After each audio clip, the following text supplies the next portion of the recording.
안녕하세요. 브랜드 셰프 유승철입니다. 여러분 아마 이해관계자라는 이야기 요즘 많이 들으실 텐데요. 이번 강의에서는 푸드 커뮤니케이션과 이해관계자 관리라는 주제로 푸드 커뮤니케이션에 있어서 이해관계자가 어떻게 구분되고 분석되고 또 그들을 향해 마케팅할 수 있는지에 대해서 살펴보도록 하겠습니다.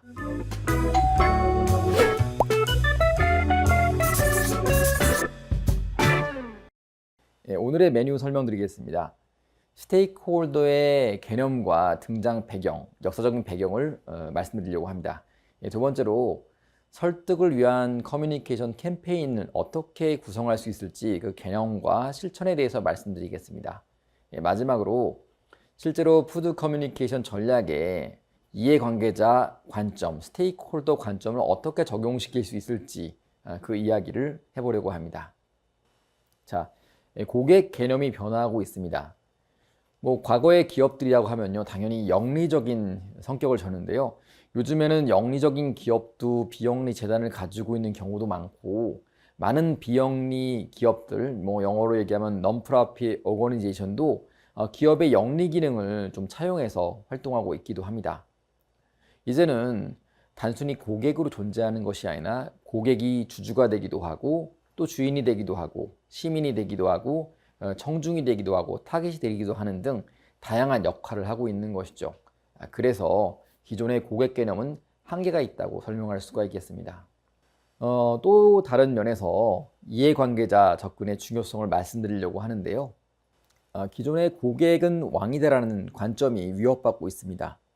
사실 고객은 왕이다라고 이렇게 열심히 고객을 위해서 일하던 우리의 직원들이 직장이나 레스토랑, 기타 등등 조직체를 떠나고 있습니다. 그 이유가 왜 그럴까요?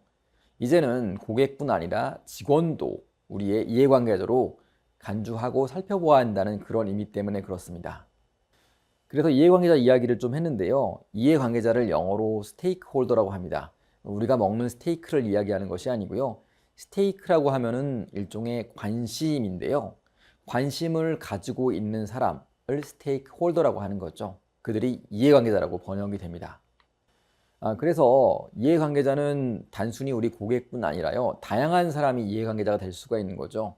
때로는 언론사, 때로는 정부기관, 또 때로는 우리의 주주, 기타 관계사 등등 여러 가지 그 특성을 가진 사람들이 바로 우리의 이해관계자가 될 수가 있습니다.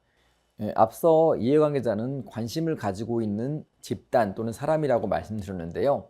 우리의 기업에 조직에 관심을 가지고 있는 사람들은 상당히 많이 있습니다. 그게 언론이 될 수도 있고요. 정부기관이 될 수도 있고 지방자치단체가 될 수도 있습니다. 또는 우리가 정말 타겟팅하고 싶어하는 고객이 될 수도 있는 것이죠. 이들의 다양한 니즈, 그들의 요구들을 받아들이려면 이해관계자에 대한 정확한 이해와 분석이 선행되어야 합니다. 이해관계자라는 개념은 단지 기업에 국한되지 않습니다. 우리가 알고 있는 비영리 기관인 UN, 기타 OECD조차도 이해관계자라는 개념을 수용을 했고요. 이 개념을 통해서 직원 만족도를 제고시키고 또 글로벌 커뮤니케이션을 집행하고 있기도 합니다. 이해관계자의 역사적 맥락에 대해서 설명을 드려보겠습니다. 신고전주의 이론에서는 조직, 특히 기업의 목적은 당연히 이윤을 극대화하는 것이라고 생각했습니다. 그래서 이윤 극대화를 위해서는 자신과 주주에 대한 책임을 다하면 그것으로 끝났습니다. 하지만 사회경제 이론에서는요, 단순히 기업이 돈을 많이 버는 것을 넘어서 조직이 영속되어야 되는 것이고요. 사회적 복지에도 기여할 수 있어야 한다고 강조했습니다. 조금 더 이 고객 중심의 패러다임이 변환되었다고 볼 수가 있는 것이죠. 이해관계자 이론은 사회경제적 이론을 조금 더 확대한 형태라고 볼 수가 있는데요. 단순히 기업이 지속 가능한 것을 넘어서 사회에 기여하고 문화와 경제 발전에 어떻게 기업이 조금 더 도움이 될 수 있는지를 전체적으로 고민해야 합니다. 그래서 지속 가능한 경영을 창출하는 것이 중요하고요. 우리의 이해관계자는 정부가 될 수도 있고 투자자, 정치단체, 기타 소비자, 관련 기업, 직원 또는 커뮤니티 등 다양한 형태의 이해관계자들을 포괄해야 된다는 걸 강조하고 있는 것이죠.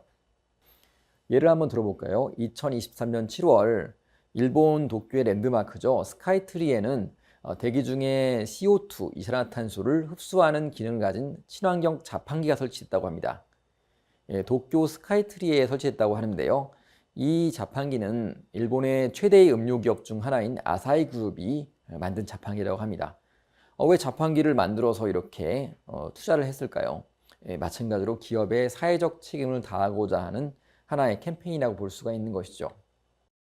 예, 관련 사례로 좀 오래된 사례이긴 하지만 2014년 홍콩에서 있었던 맥 웨딩 캠페인이 있습니다. 맥 웨딩은요, 홍콩에서 결혼하려면 돈이 상당히 많이 든다고 해요.